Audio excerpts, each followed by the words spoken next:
মধ্যে যারা যৌন রোগে আক্রান্ত, বিবাহিত বন্ধুদের মধ্যে যারা স্ত্রী মিলনে একেবারেই অক্ষম, যারা স্ত্রীকে কোনোভাবেই তৃপ্তি দিতে পারছিলেন না, লিঙ্গ উত্থানজনিত সমস্যা, অথবা ওই সমস্ত বিবাহিত মানুষদের জন্যও ওই হ্যালোয়াই তেলেসমারটা অনেক অনেক কাজে দেবে।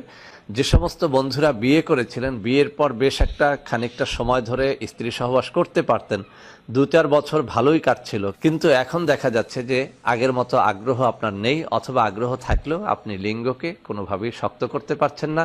স্ত্রীর সামনে এসে বসে থাকলেও আপনার লিঙ্গ দাঁড়ায় না, স্ত্রীকে একদম উলঙ্গ করে দেখলেও আপনার লিঙ্গ শক্ত হয় না, বা শক্ত হলেও সাথে সাথে আবার কি হচ্ছে যে লিঙ্গটা নুয়ে যাচ্ছে।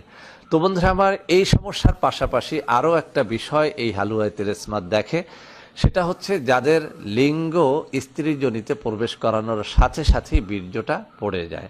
তাহলে কি দাঁড়ালো? বিশেষ করে ওই সমস্ত তরুণ ও যুবক যারা খুব বেশি হস্তমৈথুন করে লিঙ্গটাকে একদম শেষ করে দিয়েছেন, ওই সমস্ত মানুষ যারা ইরেকটাইল ডিসফাংশন তথা উত্থানজনিত সমস্যায় ভুগতেছেন, এবং ওই সমস্ত মানুষ যারা স্ত্রীর যোনিতে লিঙ্গ প্রবেশ করানোর পরপরই লিঙ্গ আবার নুয়ে যাচ্ছে, এই 3টা সমস্যার মধ্যে যারা রয়েছেন তারা এই জিনিসটি খেয়ে দেখতে পারেন। আমি চ্যালেঞ্জ ছুড়ে দিয়ে বলছি, ইনশাআল্লাহ আল্লাহর মেহেরবানি যদি আপনার উপরে থাকে তাহলে এটি 100% কার্যকারিতা দেবে।